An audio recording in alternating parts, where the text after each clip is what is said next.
আমরা এর মধ্যে কিছু কাজ করেছি, প্রাইমারি কাজ করেছি, যে নর্মালি যেসব দেশে আমাদের মানুষ যেতে পারবে বা পারে, যেমন তার একটা বড় অংশ হচ্ছে মিডল ইস্ট, সেখানে কি কি কাজের স্কোপ আছে আগামী 5 থেকে 10 বছর।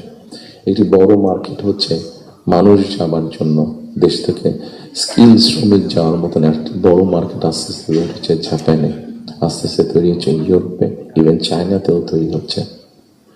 আমরা মোটামুটিভাবে একটি অ্যানালাইসিস করে দেখেছি কি কি ধরনের মানুষ এখানে যেতে পারে, সেটার উপরে বেস করে আমরা আমাদের ভোকেশনাল ইনস্টিটিউটগুলোকে আমরা সেভাবে মডেলাইজ করতে চাইছি। আপনারা নিশ্চয়ই খেয়াল করেছেন, যেহেতু আপনারা সংবাদ কর্মী, আপনারা নিশ্চয়ই খেয়াল করেছেন গত কয়েকদিনে আমার সাথে বেশ কিছু বিদেশি ডিপ্লোমেট দেখা করেছেন।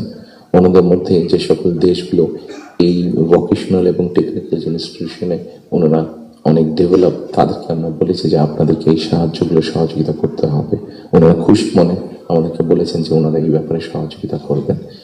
আমরা যদি আমাদের ছেলেদেরকে, এই মুহূর্তে আর্থিক 10 লক্ষ মানুষ প্রতি বছর বিদেশে যাচ্ছে, তার মধ্যে প্রায় 6.5-7 লক্ষ মানুষ মধ্যপ্রাচ্যে যাচ্ছে, কিন্তু আপনারা যদি খেয়াল করে দেখেন যে তারা যে যাচ্ছেন মধ্যপ্রাচ্যে, তারা কিন্তু আনস্কিল্ড হিসেবে যাচ্ছেন।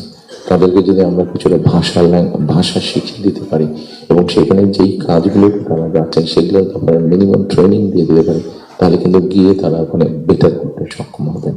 ঠিক এইভাবে যদি আমরা রিসার্চ করে যদি মার্কেটগুলোকে বের করতে পারি, তাহলে দেশের বাইরে আমরা বহু সংখ্যক অ্যাকাউন্ট, যে 8 থেকে 10 লাখ অ্যাবাউট 1 মিলিয়ন মানুষ বিদেশে যাচ্ছে, এটাকে খুব সহজে 2 থেকে 3 বছরের মধ্যে পসিবলি 1.5 to 2 মিলিয়ন করা যাবে।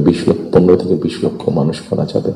এবং 15 থেকে 20 লক্ষ মানুষ তো যাচ্ছেন না, তাদেরকে যদি ট্রেনিং এবং ল্যাঙ্গুয়েজ দিয়ে আমরা পাঠাতে পারি, তাহলে ভ্যালু অ্যাড হবে। এখন যদি কেউ $100 আর্ন করে মাসে, ইজিলি সেটা $300 নিয়ে আসতে পারবো। তাহলে বৈদেশিক মুদ্রার একটা বিশাল অংশ আমরা আনতে পারবো, যেটা দিয়ে আমরা কাজ করতে পারবো।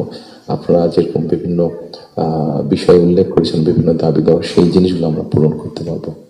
আমরা একটি জিনিস বিবেচনা করছি এই মুহূর্তে, এখন যদি আমরা দেখি আমাদের বৈদেশিক মুদ্রা উপার্জনের রাস্তা মূলত দুটি, একটি হচ্ছে গার্মেন্টস এবং একটি হচ্ছে আমাদের রেমিটেন্স, যেটা প্রবাসীরা পাঠিয়ে থাকেন কষ্ট করে। এইটির সংখ্যাকে আমরা বাড়াতে চাচ্ছি। আমরা একটি চিন্তা ভাবনা করেছি, এর মধ্যে নিজেদের মধ্যে আমরা আলাপ করেছি যে যে কোনো উদ্যোক্তা যদি একটি ইন্ডাস্ট্রি বা ফ্যাক্টরি সেট করেন, যেটির শতকরা 100 ভাগ পণ্য বিদেশে রফতানি হবে। যেমন কেউ যদি বলেন যে আমি কলমটি তৈরি করবো, কিন্তু এটা not for local market, absolutely for export market, তাহলে আমরা তাদেরকে